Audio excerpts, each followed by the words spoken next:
Nona Peltier, who sat beside me magnificently in the two-shot as I was doing that. I was impressed. Oh, well, yes. Well, yeah, thanks, yes. Nona. Yeah.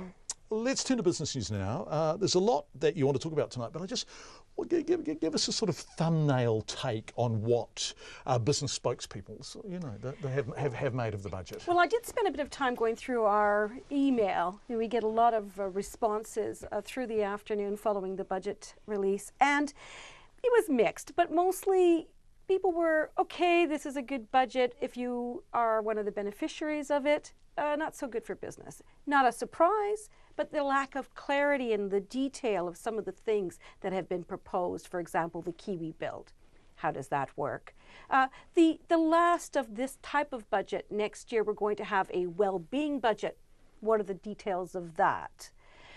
So the lack of clarity around some of the initiatives is underwhelming for a lot of business, and so most of the responses we got were, yes, that's very nice, but exactly how does that work? It's a hard thing for Labor to please, isn't it? This business are a tough crowd, and we've seen the surveys leading up to this budget. They've been increasingly negative. I spoke with Business New Zealand. They didn't think that this was going to go very far to reassure business, mostly because a lot of the things that were named and mentioned in the budget for business were already signaled. So there's not really a big surprise for business. It was more like, yeah, we're still underwhelmed. Although if they got a big surprise, they'd say, hell, that was a big surprise, and we don't like surprises. So, well, yeah. Well, you can't win, really, I think, if you're the government in this case. I mean, you're trying, they definitely have changed direction, much more about a more balanced, holistic approach to the economy so that there's more wealth shared around for everyone. But the question remains is how do you increase more wealth? And so there's been a few business and industries that have been clobbered, as Cameron Bagri would have said. For example, offshore exploration, drilling, what do you replace that with? Okay, maybe some people say that's not worth very much. If you ask the industry, they say it is. So, it wasn't going to satisfy business. I don't think that we expected that it would, and it didn't. In fact, when you look at the market reaction, our currency barely moved, just a little bit more, probably because people think the debt's going to be higher than the government indicated. Thanks, Nona. Let's talk about reporting season, right? Yeah. Companies with a March balance date, it's underway. What are the results you are seeing so far? Well, we've got a couple. We had a big one. Infratil reported today. Now, their net profit was down a little bit on the year earlier, so 60 million versus 66 the year before. And that's partly because their revenue on the New Zealand bus was down a bit, as well as Tilt Renewables. It made a small loss. That's their Australasian business.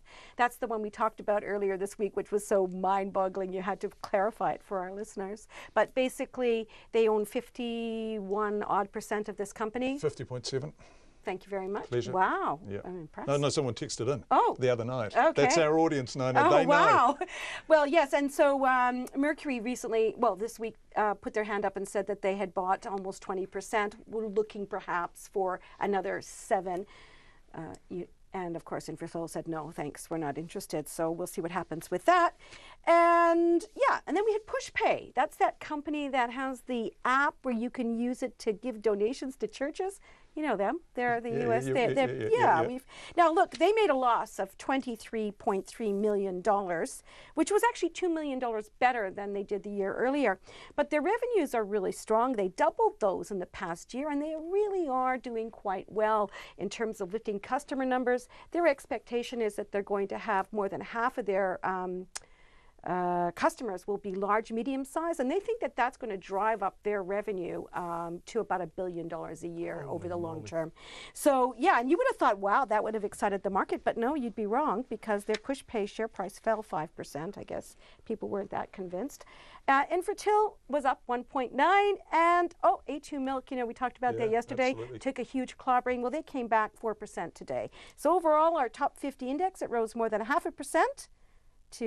Up 48 points to 8,603. And our dollar was steady. It barely moved following the budget and really ended up at 69.1 US cents, 91.6 Australian and 51 pence. Nona Peltier, thank you very much indeed, Nona. We appreciate it.